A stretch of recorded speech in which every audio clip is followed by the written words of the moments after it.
Severe Weather Awareness Week continues. Today it's hurricanes and flooding. I'm meteorologist Robert Spedit, joined by the rock star meteorologist Liz Turner. Oh, you know it. Keep going. Stop. I appreciate it, Robert. Severe Weather Awareness Week.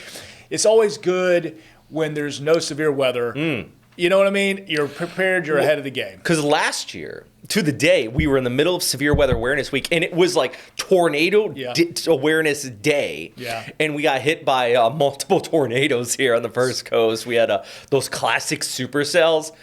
It was almost felt like perfect timing, but you're right. Today's calm weather. Yep. So we can look ahead and talk about what we're expecting. It gives you time to dive into it. It gives you, because when you're in the middle of severe thunderstorms, you need to be in the act of talking about that. And of course, you're preparing people within it. But, you know, what we're doing right now, it's good because, I mean, as we look at, you know, hurricanes of St. Augustine's past, I'm just guessing from the video, that's either Ian or Nicole. Yeah, I think this one's Matthew. I have Matthew. Like a montage. This is a long, so we got a lot of St. But there's some Helene or some Milton in here. It's a montage of the greatest hits around the First Coast. I'm telling you. Good to be prepared. So that brings us to our theme. What is today's theme? It's hurricanes and flooding, and specifically flooding associated with a hurricane. So we're talking about storm surge, heavy rainfall, these type of scenarios. I don't know what's going on there. But yeah, and there's some things that not that you need to just think about during or days before the storm, but you can start thinking about now and today, right?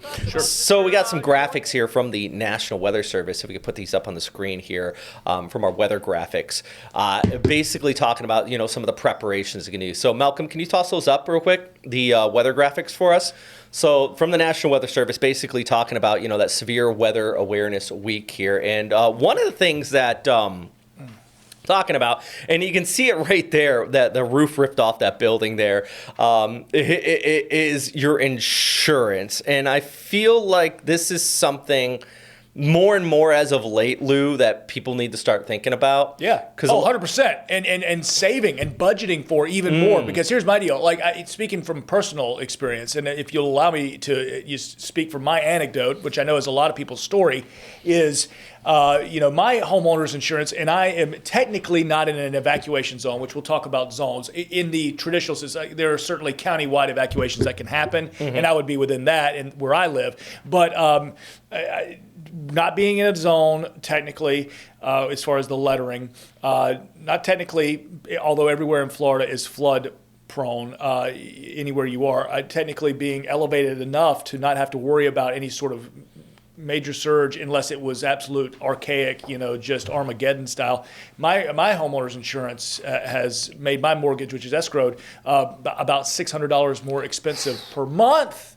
So this is something that everybody, a lot of people are dealing with, unless you're paying it, out of pocket, that first chunk, that one big chunk per year. A lot of people put it within a mortgage if you're a homeowner. And let me tell you, that's a hit. So yeah, insurance. But to consider that hit versus not having flood insurance, and you get a surge, water that's rising from below, that's not covered under traditional, homeowners insurance documents, right? And that's brutal, Robert. And I've also heard these stories of, how the insurance policy has changed, and you might get a letter in the mail, and maybe you don't read it clearly. We're in an electronic world right now. Like who takes, really, most people get envelopes mail, assume it's junk and throw it away.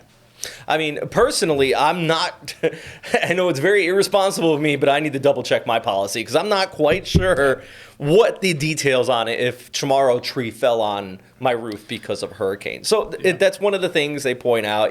It's a simple thing that you can do to check, and I got to do it myself to make sure your home's ready to go. But another thing is, these disaster preparedness plans for your families and the evacuation routes. And we always talk about that, and people say, okay, know your zone. We'll talk more about that in a second. But I think something as simple, they're like here, number 2, the disaster supply kit, is getting some water, some batteries, some games for the kids, throwing it in a bag and having like a go bag. I don't like saying that because it sounds like you're a criminal and you're ready to bounce, but a go bag, something where where all your passports are and all that good stuff, just in case those important documents you need to get out of the house here. Yep. I think doing that now before, an impending hurricane is probably a smart move, right? 100%. And so knowing, where everything is, having I've had to do it, and in this job, just inside the business, we have to think about being here during hurricanes, not with our families. So we're tracking, and we're usually, round the clock before, during, and then immediately after a storm. So the stress level of trying to prepare UK. So we know this is coming 7 days out. We can sort of wrap our minds around a cone pointing at a geographic location. And then the trip to the store is so stressful and in that moment. So preparing now, why not? Especially the non-perishable things. I mean, a case of water is going to be a case of water. Just keep it in a cool, dry place in the house somewhere, and it's there. And it's not a rush and a throwing elbows against people who are just, preparing closer to time. Yeah.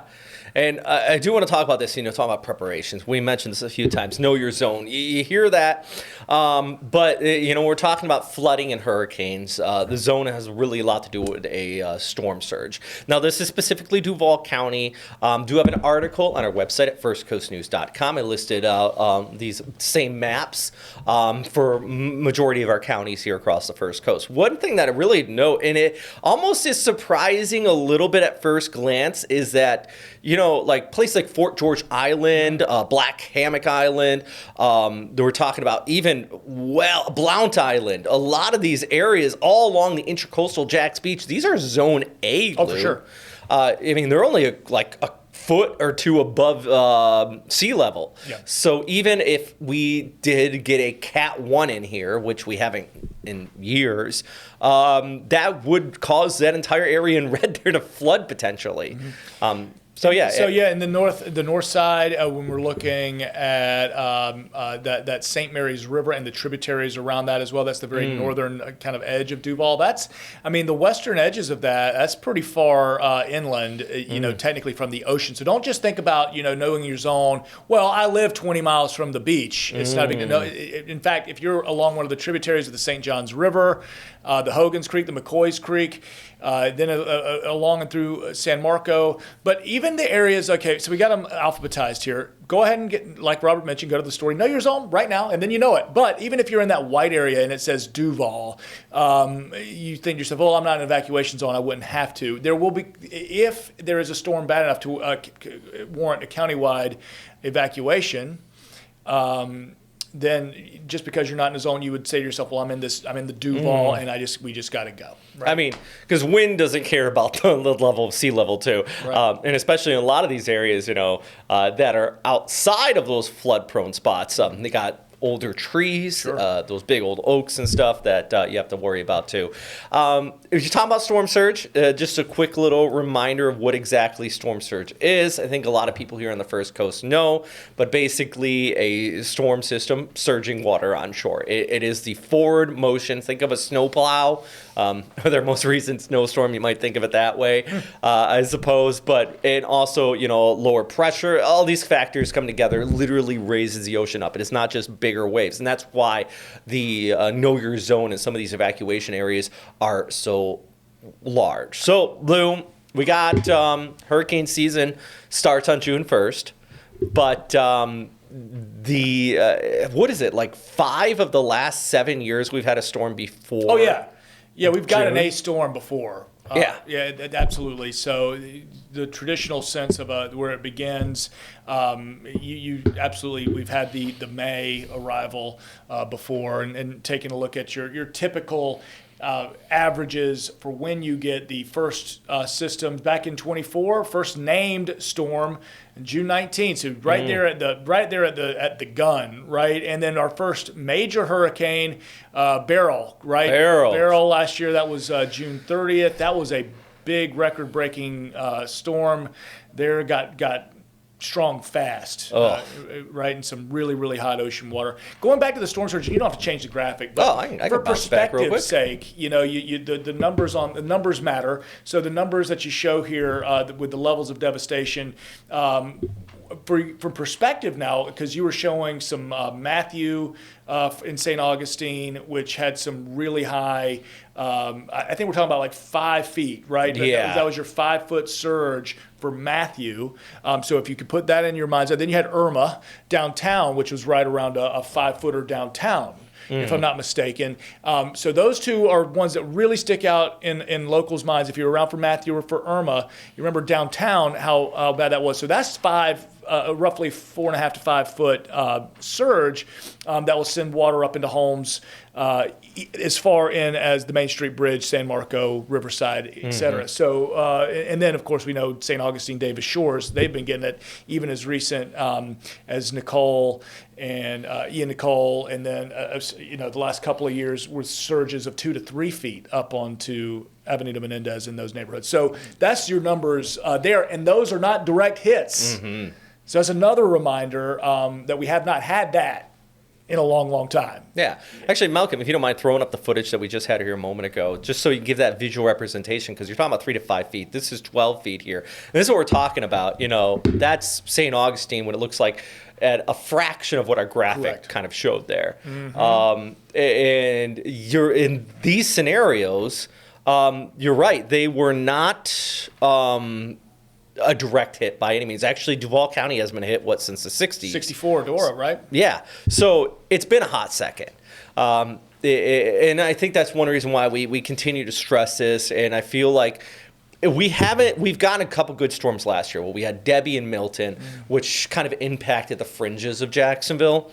But I feel like it's been so long that that kind of memory lapse, or what's the proper expression I'm trying to find with this? Yeah. We've just kind of been used to these side swipes, and we haven't been hit directly, which is why we go back to stressing the severe weather awareness week here. I do want to, one more thing, Lou, before we kind of wrap up here, and hopefully everybody kind of understands, this severe weather risk. Yesterday, a shout out to you. Shout out to you. A shout out to me. Shout out to John Jeffries. John Jeffries. So yesterday was National Weather Person's Day. We got free ice cream from Bluebell because that's a thing. Yeah. And John Jeffries was one of the early American weather forecasters. Before the signing of the Declaration of Independence in Boston, he started taking weather observations. He said, "Ben Franklin, step aside with your kite. I got this. I'm a professional." Also, the movie Aeronauts, loosely based on him. He was one of the first people to go up in an actual balloon. I said weather balloon, but an actual balloon and take weather observations. Absolute legend. Every February 5th, we celebrate John Jeffries National Weather Person's Day. It's not just for TV meteorologists, but military consultants, National Weather Service. There are so many people that work in the field of weather, and shout out to everybody with that. Yeah. Absolutely. I'm going to say, I don't want you to have to give a mea culpa here. Okay. Signing a Declaration of Independence Hall, Philadelphia. Yeah. Philadelphia. We were saying Boston. Where's Boston? He was a Bostonian. He was Boston. He's a Boston guy. Well, he's English. He's from London. This was when the colonies were here. Okay. But he was in Boston when he started taking weather odds. I got a little nervous there. Okay. I'm getting my days and my times in my 1776s and 1774s. But God bless him for doing what he can with what he had. The weather observations then were literally a dangerous mercury substance in your hand. And Ben Franklin's over here with a kite trying to get it hit by lightning. Yeah. And this guy's a legend, just getting in a balloon and going up 20,000 feet. Unreal. Yeah, and we'll see if I come down and where. Yes. Yeah. So absolute heroes in the pioneering stage of modern meteorology. No relation to Katie Jeffries, by the way. It's spelled different. Yeah. It's spelled different. Yes. It's R-I-E. Yeah. So, but maybe there's something along the lines down generations because she has that inquisitive curiosity about her. So maybe just maybe. I feel adequately prepared now, Robert. Thanks to you. Oh yes, thanks to you, sir. Thanks to you. We are prepared, and I wasn't joking. I do need to check my insurance. 100%. I don't know. It's embarrassing. It today, or do it before it's Friday, maybe Monday, but nonetheless, check that. Know your zone. Be prepared. Think about the potential for that storm surge, where you live, and if you've got those three things, maybe a couple of extra cases of water around, man, you are like ahead of the game. And there you go. And that's the point of the Severe Weather Awareness Week. Thank you, Robert, for inviting me on to talk. Always. We might be back here tomorrow. Tomorrow is heat and wildfires. We were just talking about, wildfires out in LA. Sure. We looked back at the fires in Flagler County. Yeah, Flagler County, the firestorm. What year was that again? I almost forgot. I think was it 08 or it was in the 90s? 07 or 08. Okay, and then there was also around 2010, 2011 when I first got to town. There weren't as many homes threatened as like Flagler County, but Okefenokee swamp burn. There was the Baldwin Bay fire. I remember west side that of one. Duval, and that had the whole summer. Was just in smoke. I mean, it was like just orange nights and sunsets because of that smoke just every single night. So it's certainly something we have to be prepared for and to think about. And it's part of our forecasting. It's one of those things. If you get real dry, kind of winter times, you get the issues and all the ingredients there for it. So well, that's tomorrow. Today though, be smart. Check those insurance policies. Not letting guys roll in their wheelchair don't around be like the that. seawall. Don't be like that. It's good footage, but don't do that. And yeah, thanks for watching. Make sure you watch First Coast News at noon, 5, 6, Lou, GMJ. Thanks for checking in.